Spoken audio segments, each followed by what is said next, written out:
Shifting our focus to other major developments, a major general strike is gripping Greece, with thousands of workers taking to the streets to demand better pay and living conditions. From dock trips to disrupted rail and bus services, the strike is causing widespread disruption across the country. The protest comes as many Greeks struggle with the after effects of the 2009-18 debt crisis, which strained the economy. While the country is rebounded in many ways, employee salaries remain low and the low cost of living continues to skyrocket. Across Athens, working professionals took to the streets to voice their concerns, marking the latest chapter in a long-standing struggle against high prices and stagnant wages. Doctors, teachers, builders, transport workers united in general strike gathered at the Syntagma Square, chanting slogans and waving banners that read "General Strike Against Rising Prices." This strike, which is called by Greece's largest private and public sector unions, is driven by frustrations that have only deepened in the aftermath of the country's debt crisis. Over a decade ago, Greece was forced to implement austerity measures in exchange for a bailout. Those measures slashed wages and pensions and shrank the economy. Though Greece's economy has seen growth in recent years, the impact on ordinary Greeks has been long-lasting.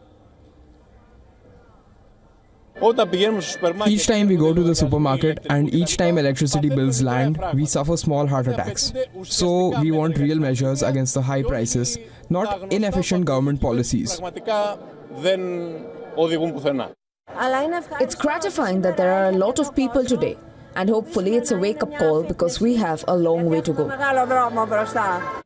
For many Greeks, the cost of daily life has become unbearable even as the economy recovers. Wages remain among the lowest in European Union and the price of goods continues to soar. Among the key demands of the protesters is a reversal of wage cuts made during the debt crisis and measures to curb rising inflation. Pensioners, who were particularly hit by the cuts during the bailout years, are also calling for an increase in their pensions to match the rising cost of living. Our buying power has been reduced by 50%. Inflation affects everything because we, as pensioners, for example, consume medicines more than any other population group and we pay for them like they are gold.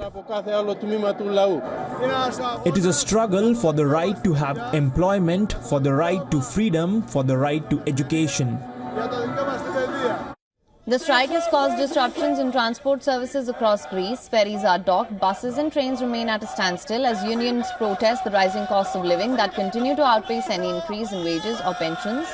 In response to the anger shown by the people, Prime Minister Kyriakos Mitsotakis has acknowledged that wages and living standards need to improve. His government has raised the minimum wage for four times since 2019, and there are promises of further increases in the years to come. However, many say these increases are not enough to keep up with inflation. The Greek government has made progress in economic recovery since the debt crisis, but the question remains, will the government's promises be enough to ease the burden on everyday citizens? As inflation continues to impact daily life, protests like today's are likely to keep the pressure on.